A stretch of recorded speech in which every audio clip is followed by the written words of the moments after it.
first of all, I guess, Bob, I could bore you with a lot of literature that discusses the impact that faith has on medicine. We kind of chose to do it a little bit differently with the book, and really kind of, instead of giving information, giving more inspiration. But, there's studies, like, for example, they studied, I believe, 9,000 patients in Iowa, they're senior adults, people in their 60s, and they took those who had faith and practiced their faith, and they compared them to people who didn't. And they found that actually people who were active in their faith and active in spiritual activities such as church, they tended to live 12 years longer than the other group. It's pretty amazing to think about that.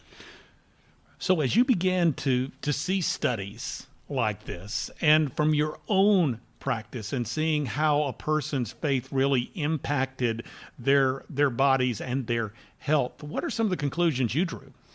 Well, I mean, faith makes every difference in the world in how people do. I mean, I've seen that people who, and it doesn't mean that God always heals when people go through difficult times, but I've noticed that God empowers people to be able to respond to their circumstances in a different way. We talk about living above your circumstances instead of living under your circumstances. And I've seen people who've been able to express their faith in the most amazing ways.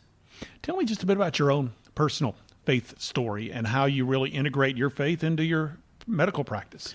Well, so I became a Christian at 16 years of age. I came from a nominal Christian family, and none of my parents went to college. And so this was a journey. I felt called to be a physician and went through medical school, and then moved back to small town Texas to practice medicine. What I've noticed, and is so neat, being in a rural area, is that so many people ask me just to pray for them.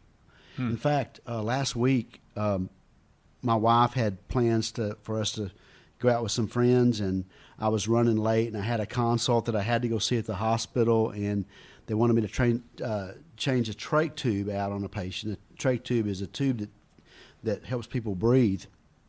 And she was a sick lady, and they were going to have to put her on a breathing machine that night, and they were worried that they were not going to be able to ventilate her.